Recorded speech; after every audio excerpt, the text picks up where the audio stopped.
What's up, YouTube? Joe Diesel here with the Moose license plate in the background. I'm uploading this video for a shifty fuck named CraiQ Wayman. Craig, I don't know if you know, but I talked to your sister last week. They went really well, actually. Seems like she's doing well, whatever, but, I'm sorry about whatever I'm sorry about, on the condition that you're sorry about what you're sorry about, because $800 is a lot of money. I'm not going to talk about it anymore. It wears me out. It really does. Because it hurts. It upset me. It's just the principle of it, dog. I picked up the phone that day when I fucking called Tully's a whole shitload of times. Dog, I'm sorry about that. I didn't know what I was doing. I hadn't eaten in 3 fucking days. I seriously hadn't. I was so upset that I had, nothing going for me that I just didn't eat. Because you know how I used to do that? Yeah, that's what happened again. And then, when you smoke good pot and you don't eat, you just feel good. And, it makes you just be like, oh, whatever. And it just trails into craziness. I tried to apologize, but being a hardhead like me, it still stands that you're never gonna fucking talk to me with a tone and ever do anything and ever have anything positive come from me after you talk to me with a tone.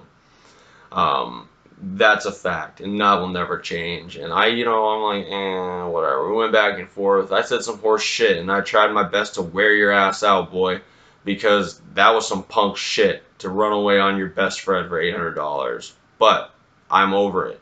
I just needed to tell you the facts, and I think that you agree in your heart of hearts the same thing. You know me. You know I've done some shitty shit, and you know that I fucking think about it and be like, damn, I should have done better. I'm not begging you for the money. You are not allowed to give me any money anymore. That's just the way it is. It's just that it's one of those accounts that's now closed with a negative balance. There's nothing you can do about it. But just be my friend. Jocelyn died, Craig, and I've been always able to feel spirit energy and all that. And your father has always been with me since he passed away. I was about to test drive an L5P, and there was a guy in a black Duramax. Craig, if I was going to lie to you, I wouldn't be making a video about it. But there's a guy in a black L5P crew cab long bed with the temp brake plates on it. This is in St. Louis, Missouri. I walk up to him. I said, and I just waved. I said, "Congrats, man!" And like he waves, he rolls his window down. He waves for me to come over and talk to him. He's a cowboy and all that, and it was cool. He's telling me about raising bulls and shit. And I'm like, yeah, that's how you fucking afforded this $75,000 truck. Point being, I shake his hand. I'm like, yeah, you seem like a good old boy, man. And what's your name? He's like, Craig. I'm like, and then I go inside and finally find this super nice white LTZ 2500 HD with the L5P in it, and went inside and found the salesman, blah blah blah, walk out the door, and so what truck you interested in? By the way, my name's Craig, and this is a big black band named Craig. I'm just like, so every time I see a Craig and a Craig, or a Craig and a Greg, it literally is your dad just being like, saying what's up, throwing me a peace sign through 2 Craigs, because you were his leg to stand on, buddy.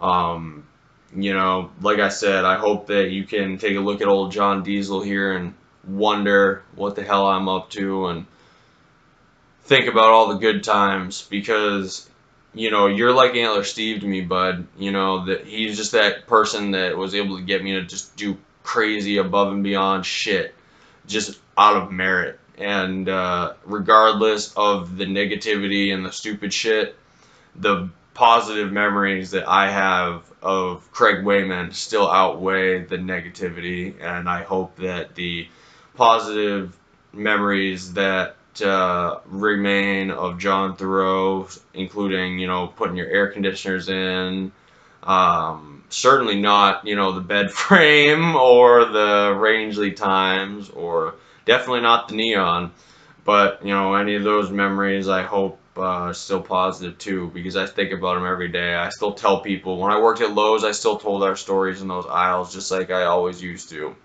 As a fucking matter of respect, I did that.